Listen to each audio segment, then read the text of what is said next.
And we should be live.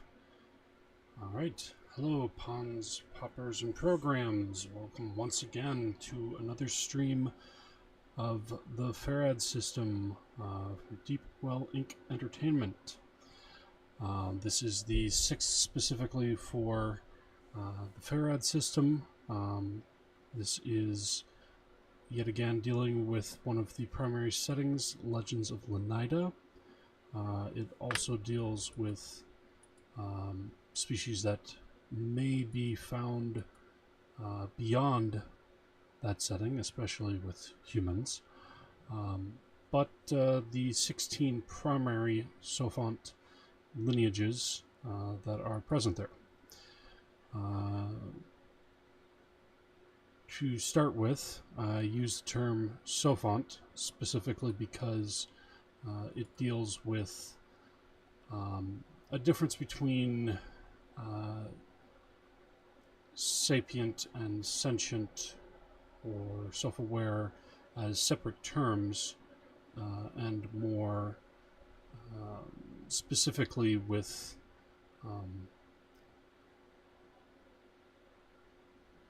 more or less the definition of what the sophont is in comparison. It's one that can think as rationally as much as or better than a human. This doesn't necessarily mean that they do or do not have emotions, but they're at least self-aware and they aren't working solely on instinct. This separates them from entities that are not considered sophonts, that are more creatures or terrors that don't have a way of communicating complex language and the like. Now, there may be lineages that are not sophont but can still communicate. They may be, for example, say something akin to ChatGTP, which is not actually self-aware, can communicate. Each individual instance is separated or interconnected based on its design, but is it actually alive or not? At present, it doesn't fit the definitions biologically or otherwise. So it would not be sophont, especially with how easy to be led astray from actual rationality into just whatever somebody wants to throw wildly and stick for some content creation or the like. One moment. It seems YouTube is acting as if it's not getting enough buffering.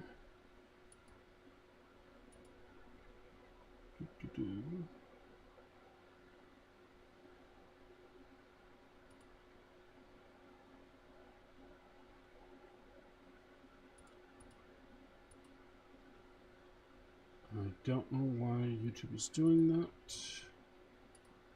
Let's try just refreshing the page while the stream is still going. Sometimes that'll fix it.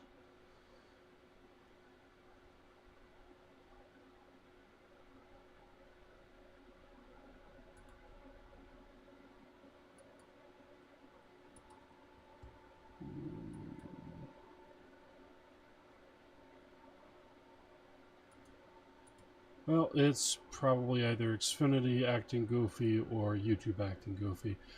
Not something I can really do a lot about from here.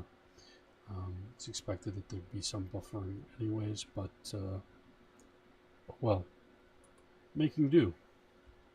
So, yes, as I said, so those are the reasons why I use the term sophont. And the reasons why I use the term lineage is that not everything is necessarily a species, not everything is necessarily alive, but it is something that is either unique to itself and the start of a lineage, or something that is further on down, multiple of a line or lineage of a particular type. There could be potentially lineage of manufactured robots of the same exact model or car within the system, and it's feasible to have traits without having to use a completely different term or something that's more ill-suited. So, hence, again, lineage. Rather than ancestry or species or race, which race is classically used with a lot of other systems, but again, reasons for not utilizing that. So, with Legends of Lenida, there are 16 species which are recommended that are sophont lineages. And in this particular case, while I use the term species there, it's yet again an example of why the term lineage is used instead, because one of those species is actually not organic in the traditional sense, though they utilize organics as they have developed over time. The lineage originally began without such. The Kael'Ron are androids of a sort, and so they're not organic, and they're not a species able to procreate on their own originally, but due to actions of higher powers within the setting, it becomes feasible. And so they become a lineage, and they become able to produce more of them their own without necessarily needing to consult the user's manual to assemble a new model, more or less. But the first two lineages that appeared on Lenida are common to multiple different settings within the Aetherixian universe, and within the Aniloka Aetherics specifically, and those are humanity and dragonkind. Now, humanity, obviously, also is utilized if you're just simply playing on Earth, or a lot of different settings where humans are found. To have humans in other settings where they're not as common may be more suitable to have other lineages in their place. The reason why it's not recommended in terms of playing dragons more specifically, even though they came to Lenida at the same time, is that at least on Lenida itself, dragons are an endangered species. And even though individually they're more powerful than an individual human, not counting the magical power that either may have, dragons are of a much larger scale and tier of danger, and a lot of the setting itself is not built with the size of dragons in mind, due to the fact that they are endangered, and that there is a lot of reasons historically why things would not be constructed for their size. Some of that was dealt with the past two live streams, dealing with the timeline of Lenida, including the many wars that were fought within Dragonkind alone, within humanity alone, and especially between each other, and the eventual creation of the Draconis Dragonkin, which are hybrid super soldiers originally created to help both sides try to attack the other with something that is between the two in size and power, though such experiments didn't truly net something that was significantly more than what humans could do, just different types of capabilities, but still able to fight on equal ground if given equal opportunity. However, the revolution that came with the start of the Foundation War, the Draconis Dragonkin ended up not serving as a super soldier, but rather taking control over the majority of the planet Lenida. And so they're a bit more important to politics than regular dragons are on Lenida. Hence why it'd be more recommended to play as one of them than a true dragon. And looks like the live stream has suddenly switched from poor all the way up to excellent for absolutely no reason. Again, YouTube, Xfinity, who knows?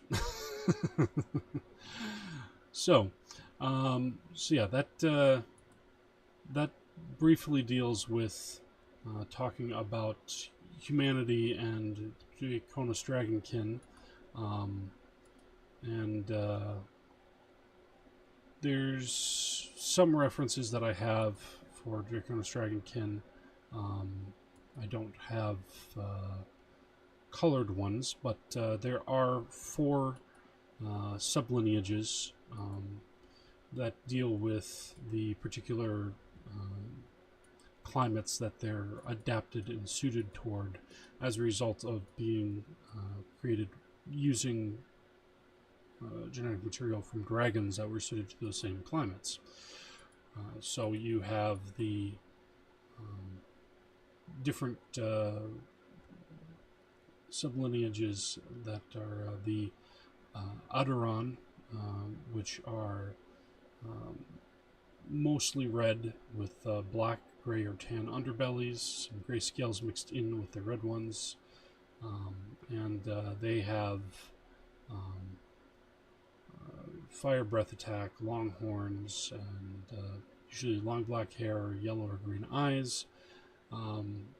They tend to be able to fly very quickly and longer distances, but of course some of that is just a matter of culture in addition to genetics, and so one can easily be a Draconis Dragonkin i.d.e, which grew up somewhere, say adopted by humans or any of the other lineages, who weren't able to teach them how to fly better, and relying on instinct, they could still learn how to fly, but they might not fly as well as one who was taught how to use air currents and the like. And the Draconis Dragonkin Rende, they're green with blue and tan scales. Underbellies are gray or tan. They have long red or brown hair, short horns, long snout and jaws, spiked tail club, and eyes that are red, orange, or black. They tend to be a bit more agile and resistant to damage, especially to acid, other toxins, and goo, and they have an acid spit attack. Their wings are a lot smaller, however, so they can't carry as much. And this applies also to the dragons, but the Rende, Draconis Dragonkin specifically, are a lot more suited to just flying themselves and would have more difficulty with carrying weight, especially another entity with them. The Draconis Dragonkin Glacius are white with light gray and light blue or light purple scales, and their underbellies are light gray or light purple. Their horns curve outward. They have gray or blonde hair, purple or blue eyes, and they have vestigial wings and a frost breath attack. Their wings aren't able to help them fly. They can briefly hover, and if, say, they have a running jump and they hover, they might be able to slow their descent a little bit, but it's not even quite the same as gliding. It's thought that they are probably the oldest of these sublineages, as normal Draconis Dragonkin, normal Dragon Rende are able to actually fly. But seeing as how managing to figure out how to make flight work on a smaller frame was a lot more difficult, so the Rende often aren't able to do so without magic aiding them or some technological means to allow them a wingsuit of some sort. And then the fourth sublineage of the Draconis Dragonkin are the Ventum. And they have dark purple and gray scales with light gray underbellies. They're generally taller and more muscular. They have large wings, a whip-like tail, and a crest of short horns with spikes along their back. They have blue or white hair with green, orange, or black eyes. They mostly live on very high heights with plenty of flat land, such as mesas and badlands and steeps. They're larger than most of the others. They're able to resist strong winds and push forward, but they only have just a strong breath of air, not any acid or fire or ice like the others. This can, of course, with certain abilities, be enhanced to go beyond just that, but that is what they have by default, and so it is what is most common. And hello, Bacon, good to see you there, and the Ink Queen as well. And we just went over a little bit about humanity and Draconis Dragonkin, since they're the two most well-known lineages on Lenida. Humanity for historical context, and Draconis Dragonkin because dragons are the second most well-known, even though they're endangered lineages. And then dealing with going forward, there are... well, didn't know if that was your username or not, in Queen, since you hadn't spoke up before. But no.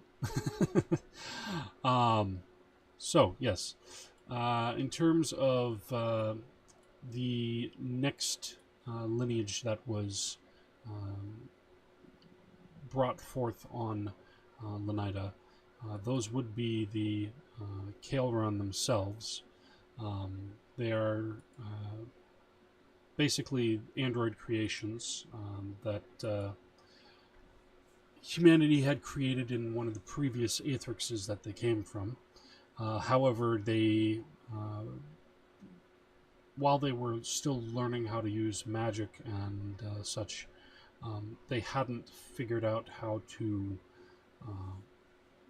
actually bestow souls to the Kael'ron. That would come much, much later with the creation of a particular Kael'ron called Kestrel Alras. And this would be after the Foundation War. But here and there through the Foundation War and before it, there would be occasional instances where some people would make references to metal humans and also metal other lineages, because the Kael'ron can take on different appearances based off of how they're designed or choose to modify themselves.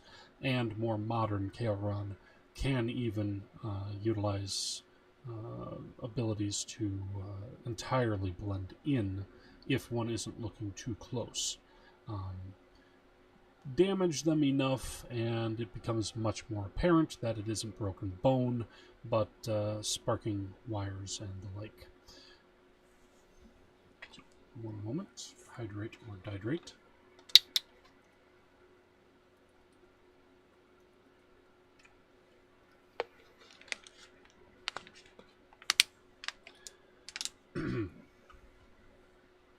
So, as I said, that's the Kael'ron, basically.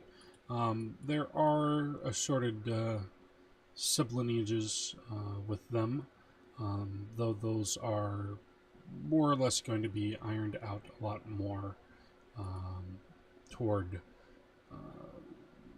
the actual development of the setting itself and the FARAD System core rules examples of lineages. Just because a lot of the case with the Kale run is more toward what roles they are designed for and choose to fit, rather than, say, with humans, where there's a lot of how, for a long period of time on any given setting, they've acclimated to the particular climate, and certain genes were favorable to it, just like here on Earth in reality, where those with paler skin tended to have their genes populate more in northern climes and in far southern climes, whereas those closer to the equator, the darker skin was better able to resist sunburn and the like. So, such happens on other worlds, such as Lenida, not just on Earth.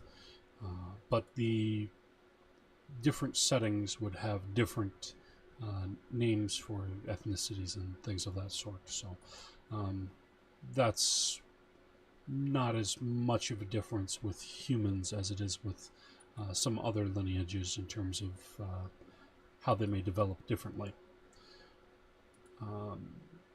And while still working on creating the Draconis Dragonkin, the Kenthri were discovered. And the Kenthri, I do actually have a reference for that's more readily available, so I can show them here briefly. As soon as I can get the zoom to actually work. And right there. So right in the image there, those are the Kenthri. They are actually developed as evolved from a offshoot of a species like ones that developed on Earth. I took the biology of a Chalicotherium and basically advanced that further as if they had evolved in a sort of gorilla bipedal sort of stance. Originally in the FARAD system in the second alpha, I had centaurs as one of the lineages, but in playtesting there was a wide variety of laughable outcomes that happened, and so I decided to choose something else that would fulfill a similar role, but have a bit more basis in realistic biology. And seeing as the Chalicotherium is an actual species that did exist in Earth's prehistory, just taking them to a evolutionary progression toward, becoming sophont, made it a little easy to see why these big bruisers ended up being used by humans and dragons, but especially humans, to deal with a lot of labor, and why eventually, when the Draconis Dragonkin rose up to resist, why they ended up being very adept at charging the front lines and breaking through them. So they have a culture where if you ever want to ride upon one, that's typically considered an insult to even ask. But if one ever should offer it, you better not turn it down, because that is an extreme rarity, and they would basically more or less consider that they're offering something that they don't offer to, anyone, and if you choose not to take it, then you're acting like you're better than them in that particular case. They tend to be very stubborn about a lot of things. So yeah, those are the Ken 3. And as one might imagine, some of their abilities do have to deal with their strength and their speed, because it's not something you want to be in the way of. And so they came about around that same time. The Felinae, on the other hand, which I am planning on doing a little bit of tweaking on. Instead of just being Felinae, I'm thinking of expanding it toward something more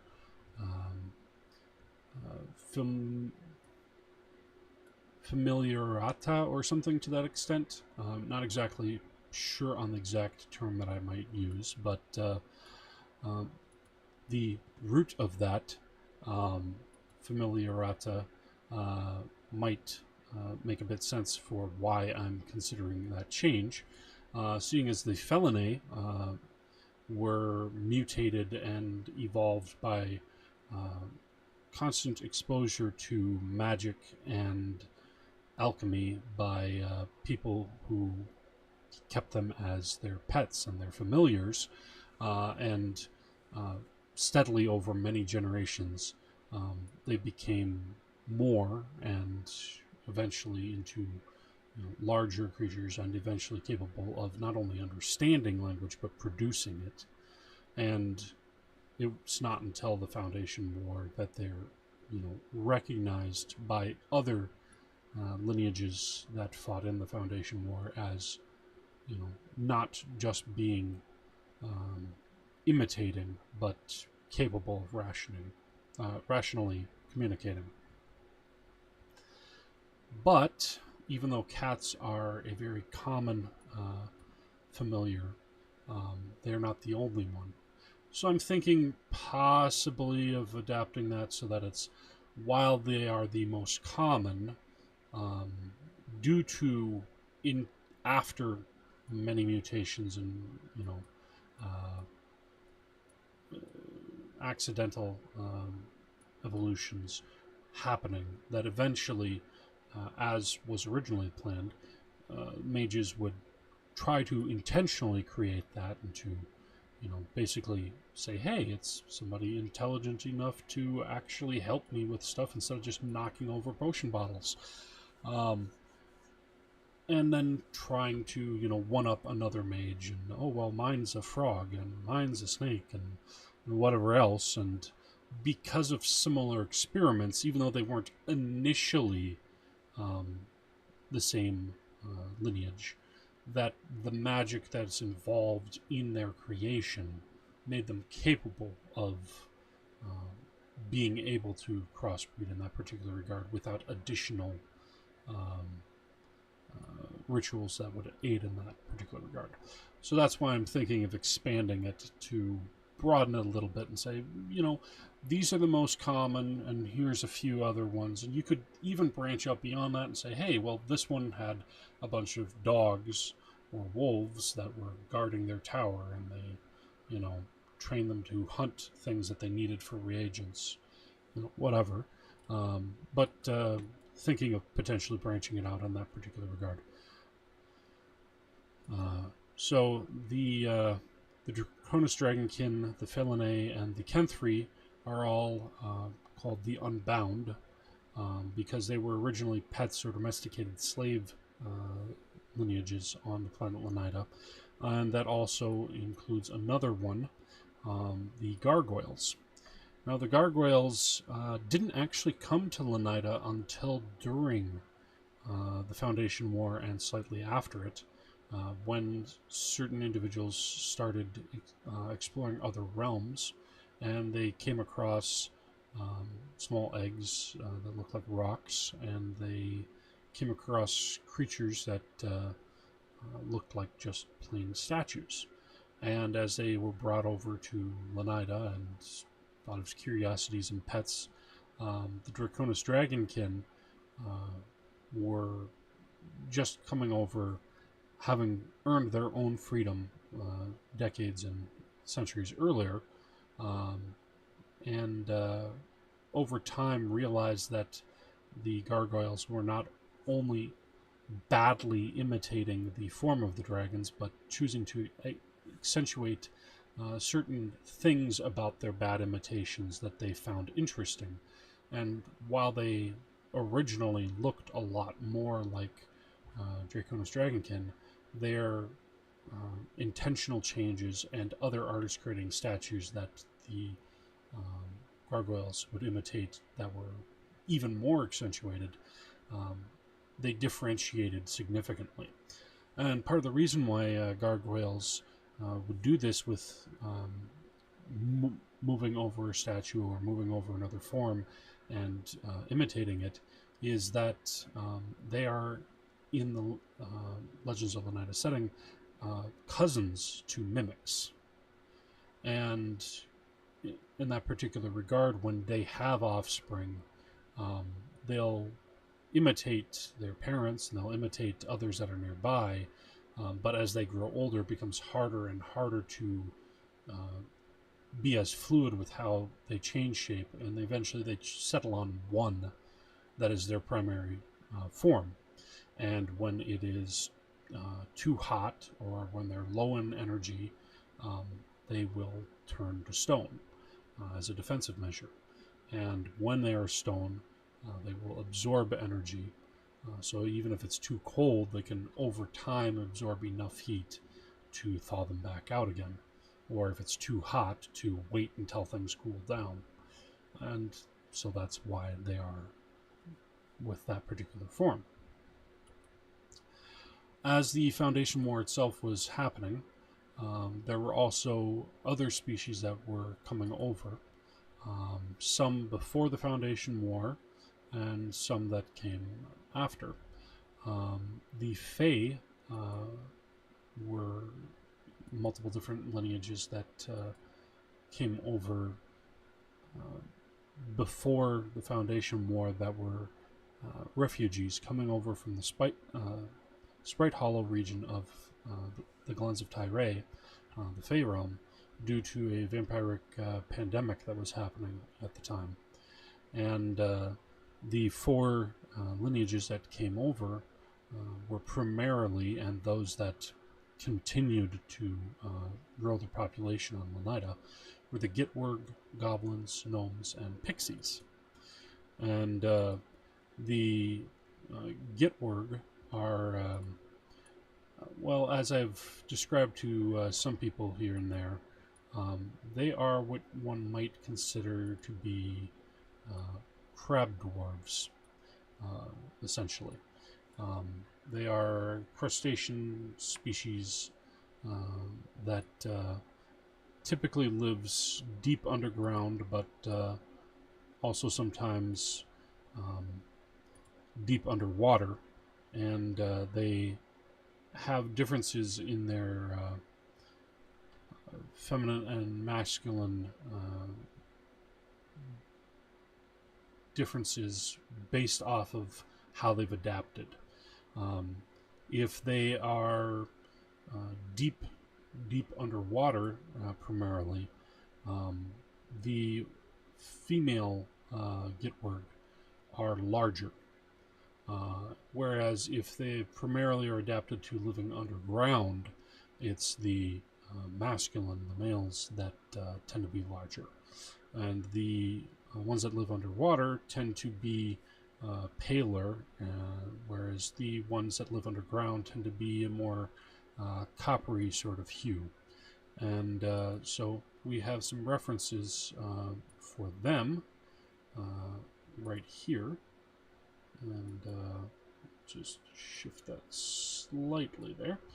And yeah, so those are the Gitwurg. They frequently have conflicts with one of the other Fae species, specifically because the Gitwurg love tunneling and finding things, deep crevices that are valuable for assorted trade reasons and also for construction. But they tend to prefer very specific patterns and ways of doing things, and they tend to be a bit slow and methodical. And while they can move quickly when they need to, they prefer not to do that and to shelter in place and to defend rather than spread as widely. While they may create tunnels to get from one area that's resource rich to another, they generally prefer to cluster together as much as possible. Not so with the species that they clash with the most. And some might be able to guess at what that might be. If I can get it to actually... Yep, there. Of course, as soon as I start getting it into the right spot, it starts glitching out. And here, move that. Just going to say move that aside, but it decided to go a little bit further than I wanted. And yes, these are the goblins, and they are essentially advanced from a raptor-like theropod species from the Fey realm. They are not technically, they're not actually raptors as one might think. Like Deinonychus, which is the Jurassic Park quote-unquote velociraptor, which is not a velociraptor. But they're not actually dinosaurs, but they have sort of similarities due to convergent evolution. And they particularly like to burrow and to live on cliff faces and underground and on wide open plains where they can easily hide in the grass, or on the edges of tree lines where they can climb up and leap down, but not have to worry about as much difficulty with hunting as things that are much more easily able to climb than they are.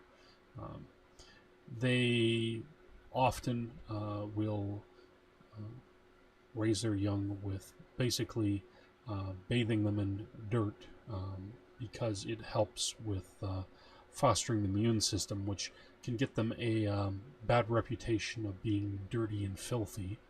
And the fact that most of their cultures tend to be very communal and all about grabbing what can be taken and distributing it among their own kind. A lot of other lineages view them as just being extraordinarily greedy, but if they view you as you're part of their party, their family, their chosen family, then that kind of thing doesn't exactly happen. It's just more or less, if they can find a way to earn a few coppers more and send it back home, they're going to find a way to finagle and get whatever they can. If they see stuff that is not in use, tools are lying out and they want to use them for a project, among goblins, that sort of stuff is like they buy enough tools for a particular neighborhood to have them available, and there isn't as much individual property of things that aren't, attire or dietary restrictions that an individual might need. So they're very communal in that particular sense. So trying to tell a goblin that's raised by goblins that, hey, no, you can't use my special wrench, which has, got encrusted by gems because it was given to me by some, merchant who, liked me for some reason or another. They're just going to say, but it's a wrench. I need a wrench for this project, and you're not using it. Why is it sitting there if it's not going to be used? So, good luck trying to convince a goblin that you should just simply not use something that's meant to be used. And, they will feel likewise with money that is just sitting around that, hey, we need to buy rations. Let's buy rations that are going to last and not splurge it on just anything all the time, but every once in a while you do have money, buy something to help with your stress levels. And so goblins are just, very helpful and useful to have around, but if you don't actually try to understand them, you're probably going to have some frustrations if you're a human, especially considering a lot of human cultures on Lenida ended up being put underfoot because they were too greedy and waging war across the entire planet. So being told that this, Fae is nicer and a better person than you is not something that a lot of humans like to hear.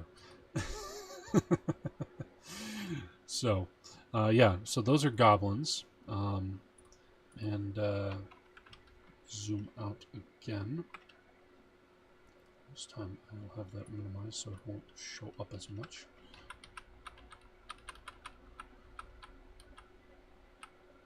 And then we'll zoom in slightly here. And one of the other lineages, the Faes, are the gnomes. And the gnomes are more or less what one would consider to be mole men of the sort.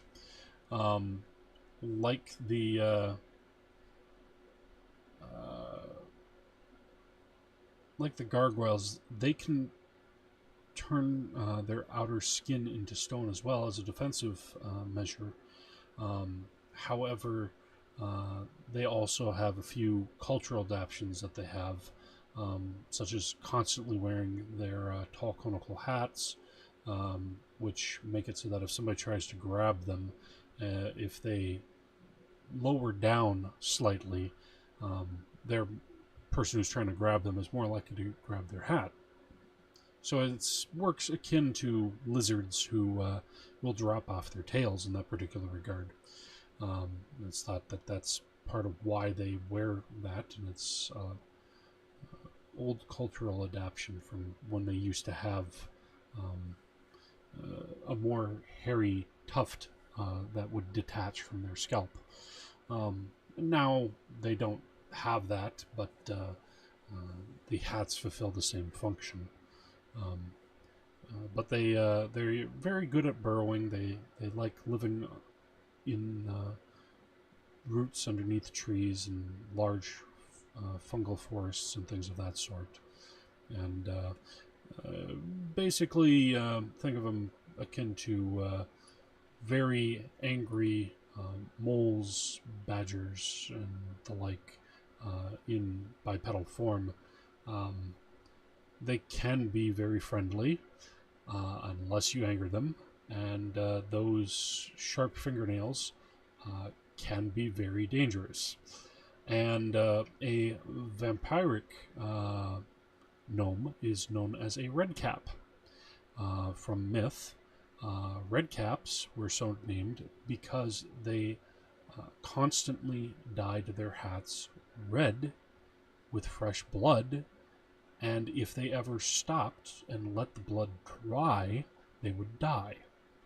Now, in Legends of Lenida and the related settings, it's not that they're going to immediately die if their hats dry out, but there is still a compulsion to keep it a bright red. They can be tricked to use actual dyes instead of blood, but it should be very close in color, otherwise that obsession that takes hold of them is not going to let go if you say try to use blueberries for dye, and they don't end up with a red hat. Very, very nasty things, red caps.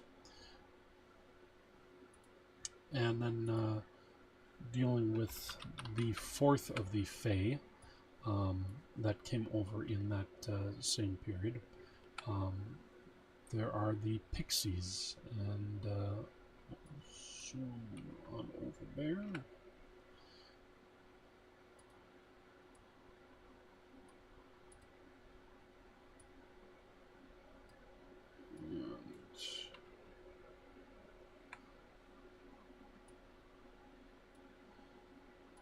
See if that will pull up.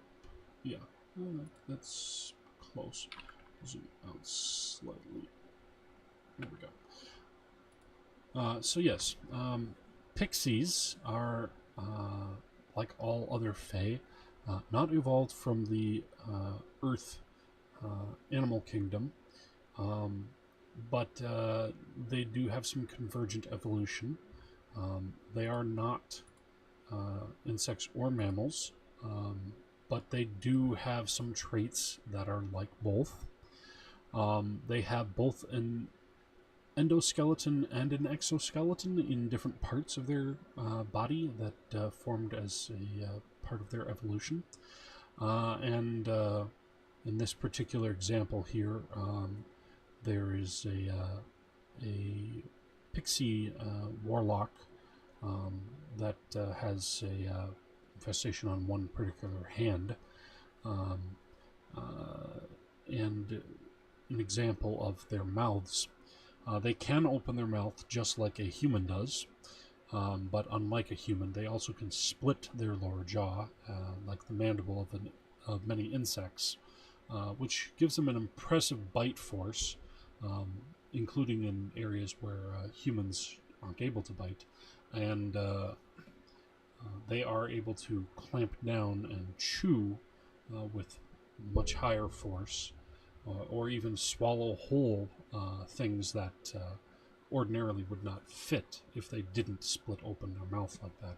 And their tongue also can go out for quite some distance to either strike something that's in the air, like small insects, or to get nectar from flowers and things of that sort, which may also be something that certain individuals of other lineages may find interesting for other purposes.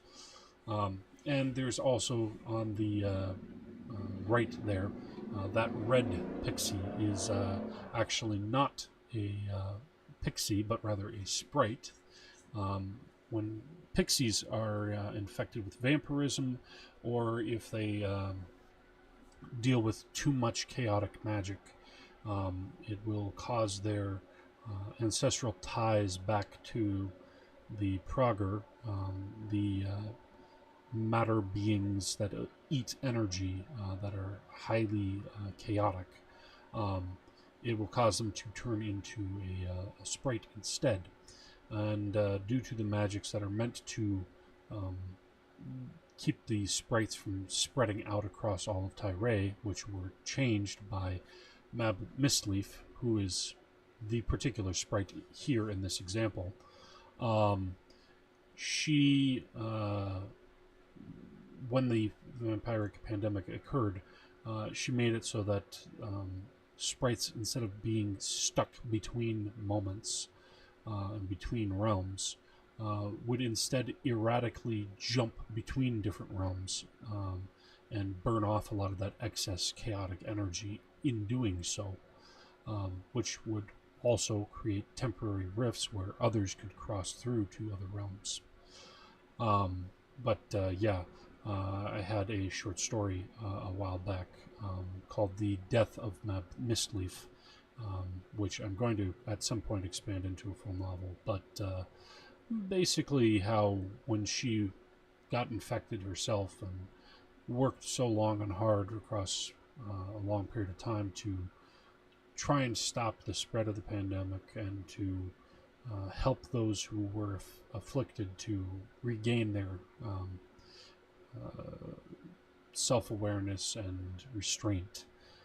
she ended up seeming to die in the ritual that helped bring sanity back to the Sprite Hollow region. And as there was a grand funeral, she popped out of the metamorphosis that her body was undergoing, bursting in flame and flying out of it, and was crowned queen of that region as a result of all that she had done on behalf of those who had been left behind by the courts that fled out of the region or fled to Lenida. But some pixies do end up turning into sprites, even though they tried to avoid vampirism coming to Lenida. They weren't entirely successful because, just like we found out with pandemics here on Earth, sometimes when people have an infection, they're going to lie about it. And sometimes they're not going to know the symptoms until it's already transmitted to somebody else, etc., etc. So, that deals with the pixies. And they're able to fly. They're smaller than humans, but they're not as tiny as a lot of depictions of them, like the size of a hand or anything like that. But they are, some of the smaller fae, other than gnomes, which are even smaller. And those are the fae species, but those aren't the only fae that are on Lenida. The naiads, on the other hand, are also fae, but they aren't considered within the fae species categorization of 4 species, because the naiads are a little different for a few reasons. First reason is that the vast majority of naiads that came to Lenida actually came over long before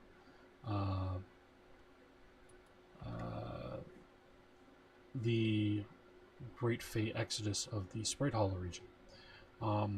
They came over to Lenida, and some of them developed magic and technology through cooperation with some of humanity and dragonkind to actually travel to other stars. And they left a long time ago and eventually came back when they were being hunted by some of the species that created the vampiric pandemic and other species. And there were some naiads that came over during the Great Fae migration, but they're a lot smaller in population. So they're instead known in the categorization of the migrant species. And the naiad are also in there with humans, because after a lot of humans were basically executed or exiled with the Foundation War, a lot of them were put into colony islands where they would check up on them and see, hey, is this bigotry continuing to exist? Are we going to cull some of their numbers a little bit to deal with some of the rebel-rousing leaders who were trying to, create another generation of hate? Didn't exactly fix the problem by just killing people, but, it did thin that down a little bit. And then there are also other humans who helped, the Draconos Dragonkin and were against more bigoted humans who were in power. And they managed to maintain a lot of their lands and their rule. But a lot of them ended up with other species that didn't trust them as a result of everything that had happened. And so it tended to be fairly common for a long period of time that a human might come into a neighborhood and they might work for a while until it starts becoming apparent that they're not actually as welcome as they seem they are, and so they'd move on to somewhere else. And sometimes they'd settle with somebody who might be human or might be of another lineage and, crossbreed, but it wasn't as common as humans just simply moving onward or staying to areas that were more or less human areas. And in more modern times on Lenida, that's been less the case, but there's still areas where it's very, very common. And the third of the migrant species is the Kubi, and the Kubi actually come just before the Foundation War, is when they came over to Lenida. They're not exactly from a realm that one might think, given their origin mythologically in our world, but in the Legends of Lenida setting and other settings that they come from, they instead come from a aquatic realm, the starry oceans of Quantil, which is where slip-space engines drive through, skipping along the surface and bending through space, rather than as much time in the primary realm as it takes to travel a starship that way. But the Kubi are not, again, evolved from the human animal kingdom, but they have traits that come from convergent evolution similarities. They have some traits that make them similar to sharks, and some that make them similar to dolphins, and some that make them similar to humans, and some that make them similar to manta rays, but they're not really any of those things. They are their own individual species, their own lineage. But they largely tend to have a lot of magic and a lot of psionics, and their culture was on the starry oceans of Quantil, where there are actual stars in the water and black holes and other things to avoid, that they'd create ships, and they'd have flotillas, and they'd move from meteor island to island and travel. And this one in particular has the bottom jaw of a particular predator as part of their necklace there, and some teeth as another necklace. And on Lenida, because the planet is a lot like Earth, but there's still a lot of water, they would continue to create their flotillas, and because they can breathe in enough oxygen on land and then dive, they can breathe water for a period of time. It's not, indefinite, but having the different chambers allows for breathing air and water in deep water and not ending up with the bends, which lets them widely adapt. And unfortunately, when they came over, they also came over with an invasive apex predator, which we'll get to in a little bit. But yes, so they are the third of the migrant species. And the fourth is the Rainix. And I do have a singular reference for them, but I'm not going to share it here because it's not as well, it's not colored or anything like that. And they're basically foxes that stowed away on a alien ship that had come to observe Lenida in its past. And when the aliens got back to their planet and realized that these foxes were breeding in their ship and then on their planet, that they're not adapted to that other planet, but they didn't want to take the time to try and bring them all the way back to Lenida, and guilty for a lot of other different things, they decided, oh, hey, well, let's just evolve them enough that they can adapt to live on our planet, what the hell. And they didn't have a lot of competition from other predators, and so they, became more widespread, and then eventually over, more tweaking genetics and other things to try and curb some of the, violent tendencies and the like. They eventually ended up becoming sophont and bipedal, and they have bone spurs growing from their shoulders, their shoulder blades, their hips, their head, and their elbows, and but largely they look like bipedal foxes, and they're psionic and magical in nature, and ended up creating gateways that could take them back to Lenida or other realms. And so they came back to Lenida a long time after that particular group of foxes had, left. But their arrival was after the Foundation War happened, and without a home of their own, and used to hopping from planet to planet, they just, we're just going to continue, wandering, find where we fit in here and there, and, if we're not welcome in a particular area, or if we no longer like an area, we'll just move on, and, hence why they're also one of the migrant species. And then that deals with the 4 of the migrant species, which leaves the last 4. And ordinarily I go for about an hour, but there's only 4, and I've already touched on one of them already earlier. Those are the lab spawn species, the lab spawn lineages. The Kaleron, which I touched on earlier, which are mostly androids. Then there's the Elementine, which specifically were created around the same time as the Draconis Dragonkin, just in different areas, trying to create similar to the Naiads, which there's a little bit to Naiads. They're actually a smaller form inside a body of water that looks like they're more cohesive.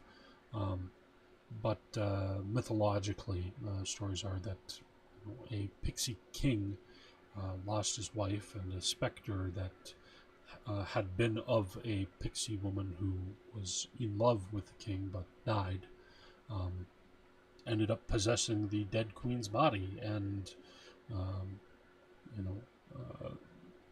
soul of one person who loved them and the body of the one that they had originally loved.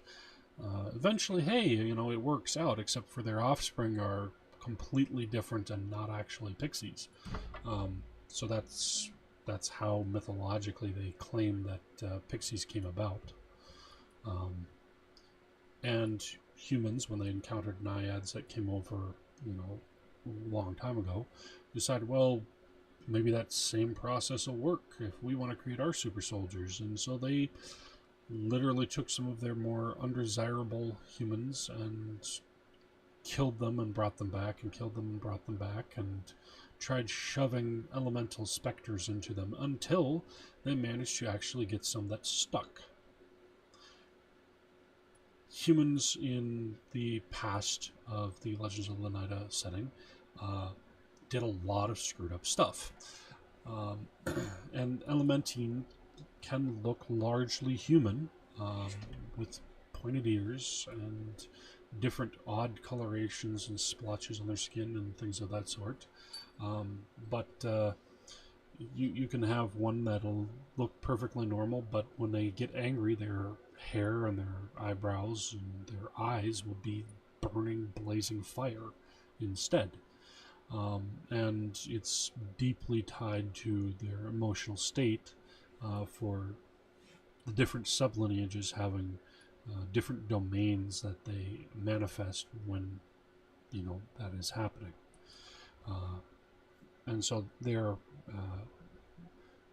not as not as high in population as the Draconis Dragonkin, to the extent that a lot of people thought they were just one-off experiments here and there throughout history, until it was found out in more modern time that yeah, that did happen, but some found each other and created small populations of their own, and some were populations that were in underground labs that were no longer being managed and operated, and they eventually found their way to the surface. And So Elementine ended up becoming a species after not having been recognized as one for quite some time. And then there are the Sarok kin, and I don't have an exact approximation, but the Sarok are that apex predator species that came over when the Kubi did. They are aquatic predators that are multi-stage and different body types based off of how they get food in different stages, and whether they're masculine or feminine, and a bunch of other things. The young can be inserted into other animals to feed on them, or to just chew on them of their own will, and some may even start chewing into the brainstem and start communicating with the human body and or other lineages body, and end up becoming one, or just using them as a puppet until they grow big enough that they shove off and leave a dead corpse on the ground. But they also can grow separately instead of with a sophont body, and became a Sarok Bayurga, which is just the regular masculine form, or the Sarok Satira, which is the feminine form, or the Sarok Asura, which is the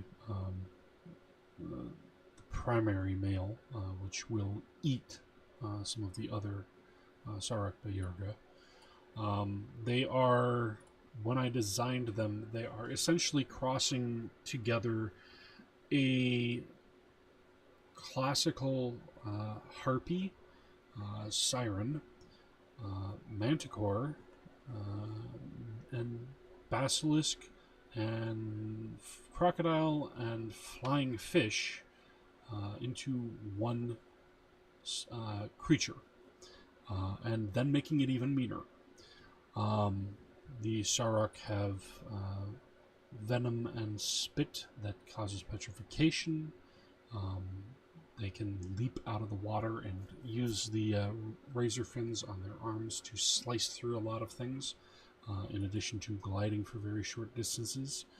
They can climb, they can burrow, they can create a hypnotic luring song that can drop, individuals toward them. And as I said, they have the ability to merge with other lineages when they're trying to puppet them. If they don't detach, they can create hybrids in that particular fashion. Well, guess what humanity decided to do? Yep.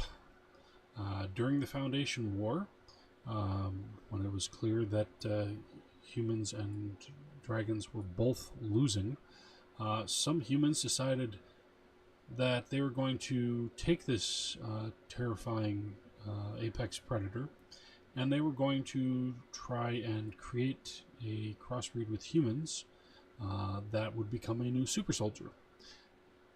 Thankfully, their experiments did not reach large enough fruition to upset the balance of the Foundation War, because not knowing that they existed,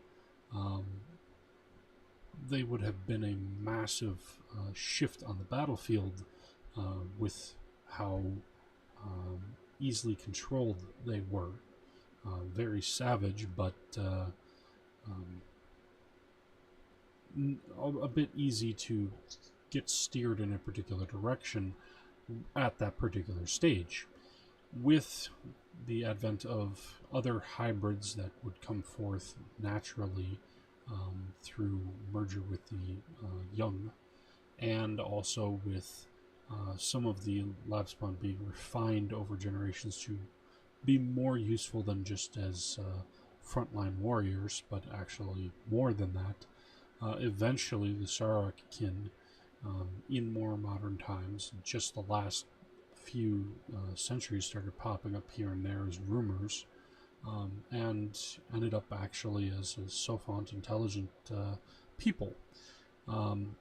But extraordinarily distrusted because of their origins, both in coming from an apex predator that's so terrifying, and also coming from humans that were trying to find a way to stop the Foundation War, which most lineages on Lenida thought, hey, this was a good thing in retrospect, including a lot of humans who, sided with the Draconis Dragonkin and the rest of the rebellion. But they more or less are treating the Sarokkin on a case-by-case basis of are they actually intelligent enough to let them be a neighbor, or are they someone to be wary about, and be prepared to grab a posse together to take them out if necessary. Thankfully, with the creation of the Chimeric Dominion and other pockets here and there, the Sarokkin were able to find places where they could call their own, and being able to survive in underground aquatic caves and the like. They also were able to find other places that they could go, but in modern times, if somebody is playing as a Sarokkin within the Legends of Lenida setting, they would more or less probably expect that people are going to be pretty afraid of them. And that leads us to the most recent lineage creation. Although it's not the most recent to be discovered, it is the most recent to be created. And that is the last of the lab-spawn lineages, and that is the Quomakin. Now, the Quoma, on the other hand, unlike the Sarok, didn't come over from the starry oceans of Quantil, but came over when the faded. They are not considered to be nearly as much of a problem generally as the Sarok are, or even as any of the other lineages are, in their normal form. They're a pest. They're a spectral type of insect that eats magic, and as they eat enough magic, as they expand, they pop into two separate Quoma. However, humans got a human, and after the Foundation War, some humans decided to still try to find a way to let's see if we can create some kind of super soldier that we can use against our enemies, whether they're dragons or Draconis Dragonkin or just other humans, whatever. Maybe we can create enough of them to take back our, previous power. Maybe not, but we can create something. Didn't go so well. Turns out, as they found out, when absorbing magic, they also absorb a little tiny bit of moisture at the same time. When you create a lot of them, that can cause dehydration in an area. And when you try to do crazy things like try to create a super soldier from something that is ordinarily the size of a pinky nail, and grow it up to the size of actually able to fight in combat, that can be a bit of a problem for scaling up that dehydration factor. This is what Quoma normally look like. Very, very small. Like I said, they've got little tiny tentacles and tendrils that extend from what's their mouth, and their body's curved shape, and they got wings, and they can flit through a lot of materials that aren't metal or glass or electrified. So they can pass through stone walls, they can pass through trees, they can do a lot of stuff when they choose to do so. It's difficult to really affect them and to try and create a super soldier out of them, because hey, if you try throwing magic at them, what are they going to do? They're going to absorb it, and they're going to pop into 2 different chroma, and you know, that doesn't get you a super soldier. Well, as somebody might notice, there's some lettering below on the left there. Turns out you can create a way to affect them with magic, as long as you do it in a way that they don't realize it's magic until it actually happens. They ordinarily absorb magic as you're forming the spell. Enchantment, if you try to enchant them with something, it takes time for that to happen. Unless you brand part of the enchantment into them and finish it by branding the second part and using the magic at the same time. Then you get what becomes a giant chroma instead. Human for scale. The first time that a giant chroma was discovered on Lenida, it literally picked up a tree and threw it, and even as it was crashing into a tower, the tree was desiccating and crumbling into ash and bark as it crashed. The creator of the giant chroma ended up, despite having dozens of protective wards around them on an amulet that they carried, every single one of those wards shattered at the same time, and they, just by the giant chroma passing over them, were immediately turned into a mummy. Not bandages and everything else, but the desiccation that happens when a body is left in an arid location, whether it is properly preserved or not. There are Roman soldiers that have been found in the desert sands that still have hair, and that they can identify the color of that hair and other parts of their bodies because the sand kept them from rotting. That kind of thing happens when a chroma becomes a giant chroma, or if you get a massive swarm and don't feed them magic, don't draw them towards yourself. So, even after creating a giant chroma and realizing that that is a bad idea, the ones who were paying for that research to be put forth ended up creating more than just giant chroma. They ended up creating hybrids with humans. And giant chroma are difficult enough to deal with, but they're not very intelligent.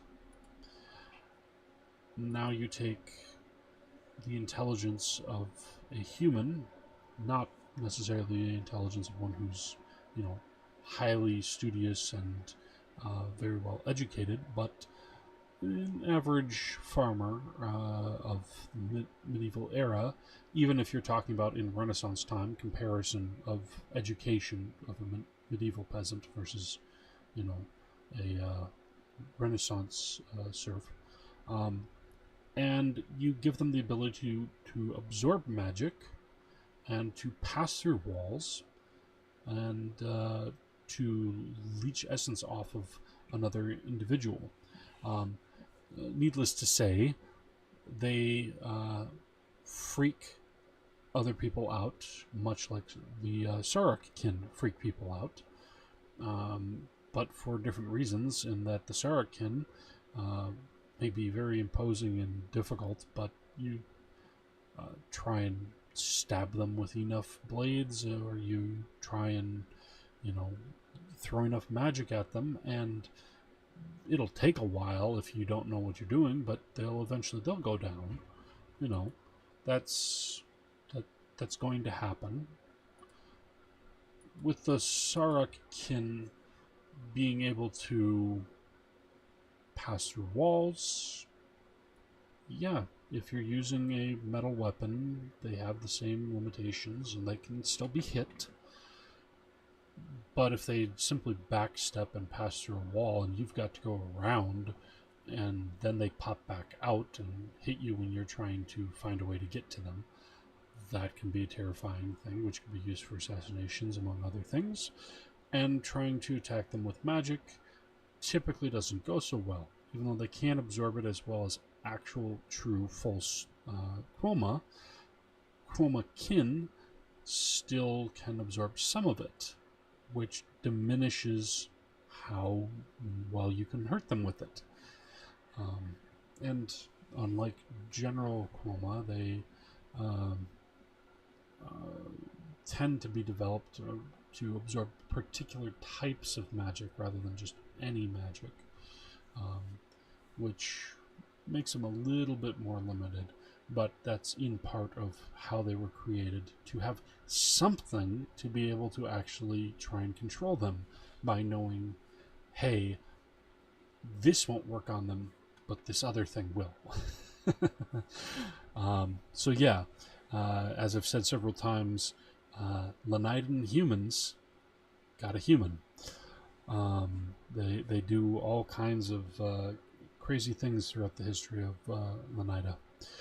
So I'm 20 minutes over, but 16 lineages to go through, so I kind of expected that I probably would be, because even if I only dealt 4 minutes each and didn't have any technical issues, I still would be going over an hour in that particular regard. Those are the 16 sophont lineages of Lenida. It is possible to play as any kind of entity within the FARAD system, even if you want to play as just somebody's pet dog that's going on an adventure with them. But generally it's considered that if you're playing in the Legends of Lenida setting, you're probably going to be one of these 16 lineages, just because they are more likely to be understood by the other lineages and fun to play as when interacting with society. Obviously, if you're just wanting to play as a wolf pack and have a party that's all wolves that are going out and fighting monsters and choosing your dens and getting kicked out by a bear and either fighting the bear or finding another den, etc. Hey, you do you. The motto of the system is play your way. So that will be something that's feasible, but a lot of the focus is, of course, on sophont species, because it's easier to get into the mentality of something like a human than the mentality of a creature that's lesser or greater than a human.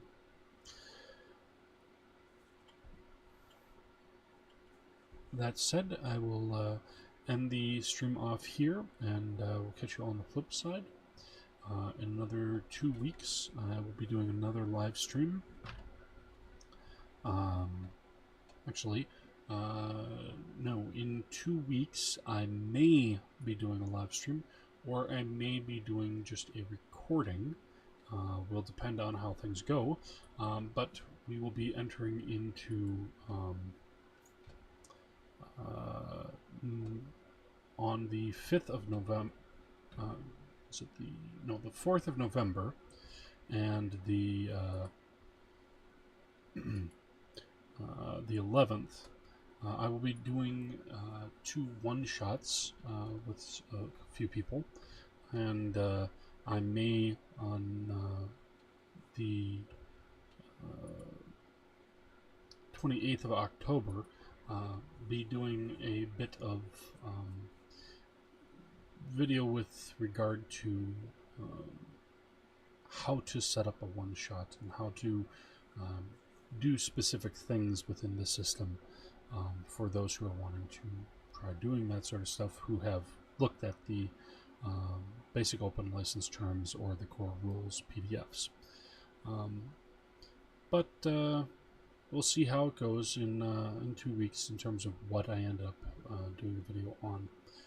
Most likely will be related to that. And then on the 4th and the 11th, I don't know if they will be live or just recording and then putting up live at, putting up onto the channel at a later point. But they will be recorded regardless, and one will be a sci-fi one-shot, and one will be a Western one-shot. And I won't reveal more than that at present. Not only because I want to let people be able to look at them when they do, but because some of the people who actually look at these videos are among those who will be playing in them. And we'll see if I end up having a one-shot or not at the end of the month, or just a regular video, or if we'll leave it off as just those 2 videos. Time will tell. Depend on how exhausted I am as we're getting closer to the Thanksgiving and then Christmas holiday. It gets busier at work. So, signing off. Catch you on the flip side.